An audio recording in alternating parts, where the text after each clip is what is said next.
자, 이어서 나우차이나 시간입니다. 오늘 이베스트 투자증권의 백관열 연구원 연결해 보겠습니다. 연구원님, 안녕하십니까?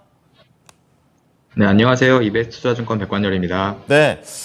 우리 연구원님께서는 이 코너를 통해서 중국 증시, 그러니까 중국의 이런 전체적인 흐름에 대해서 아직까지는 이 정책은 기대감이 있는데 나머지는 약간 좀 아쉽다. 이런 분위기를 항상 말씀을 해주셨는데 오늘은 약간 좀 달라진 것 같습니다. 호전된 증시 분위기라고 얘기하셨는데 좀 자세하게 들어보겠습니다. 네, 우선 증시가 단오절 연휴 이후로 양호한 흐름을 계속 보이고 있는데요. 아무래도 지난주 리창 총리가 다보스 포럼 개막식에서 올해 중국 성장률 목표치가 충분히 달성 가능할 것이라고 자신감을 내비치면서 증시 분위기가 좀 호전되었다라고 체크해 주시면 될 것 같고요.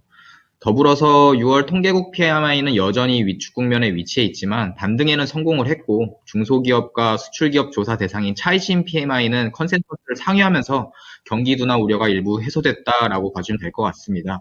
네, 이외에도 지방정부에서 계속해서 주택 전매 제한 철폐라든지 주택 대출 한도 상향이라든지 이러한 차별화된 부동산 규제 완화 정책을 계속해서 발표하고 있다는 점과 인민은행이 통화정책회의를 통해서 경기 부양에 대한 의지를 재확인된 점 역시도 증시의 호재로 반영됐다라고 봐주시면 될 것 같습니다.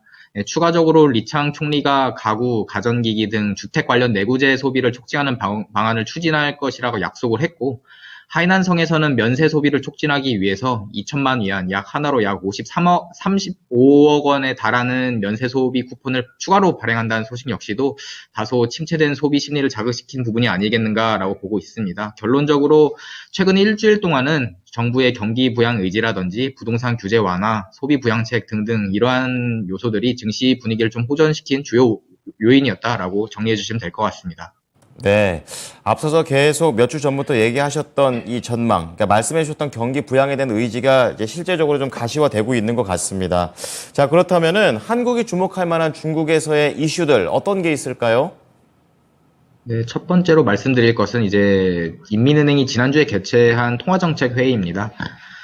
이번 회의를 통해서 경기 부양 의지가 다시 한번 피력이 되었는데요. 우선 지금 시장에서 우려하고 있는 추가 경기 부양책에 대한 여부, 소비, 환율, 부동산 등등에 대한 메시지를 전달을 했습니다.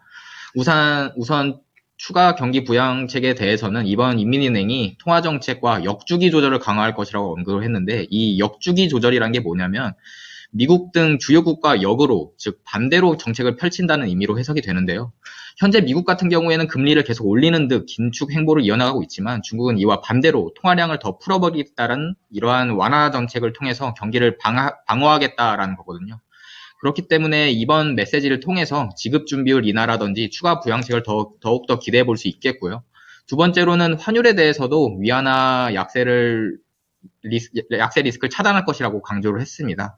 최근 상업은행들이 달러화 예금 금리를 큰 폭으로 인하했는데 이 역시도 달러화 보유 수요를 줄이고 위안화 환율을 안정시키겠다는 목적으로 풀이가 된다라고 봐주시면 될 것 같고요. 이외에도 부동산, 소비, 고용 이러한 부분들에 대해 지원을 강화할 것이라는 메시지를 다시 한번 강조를 하면서 경기 회복 분위기를 다시 한번 자극했다라고 봐주시면 될 것 같습니다. 네, 두 번째로 말씀드릴 이슈는 이제 미중 관련 이슈일 것 같습니다. 네, 어제 상무부에서 반도체와 전자제품 제조에 사용되는 주요 광물인 갈륨과 게르마늄이라는 광물의 수출을 통제할 것이라고 발표를 했습니다. 이러한 이 갈륨과 게르마늄은 이제 사실상 중국이 전 세계 국가별 갈륨과 게르마늄 생산 비중을 보면 중국이 각각 80%씩 차지하고 있는데 네, 사실상 중국이 독점적인 생산국이다라고 봐도 될 것 같습니다. 아무래도 이번 수출 통제가 미국이 주도하는 대중 반도체 수출 통제 강화에 대한 보복 조치로 해석되는 게 아니겠는가라고 풀이가 되고 있고요.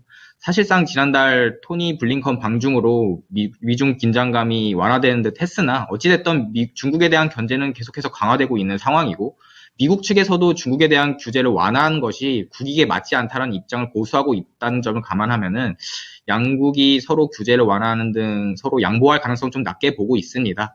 네, 이번 주에 옐런 미국 장관이 방중이 확정이 되어 있는데 그럼에도 불구하고 이러한 수출 통제 조치를 내놨다는 점은 앞으로 양국 간의 갈등이 조금 더 고조될 수 있지 않겠는가라고 체크해 주시면 될 것 같습니다.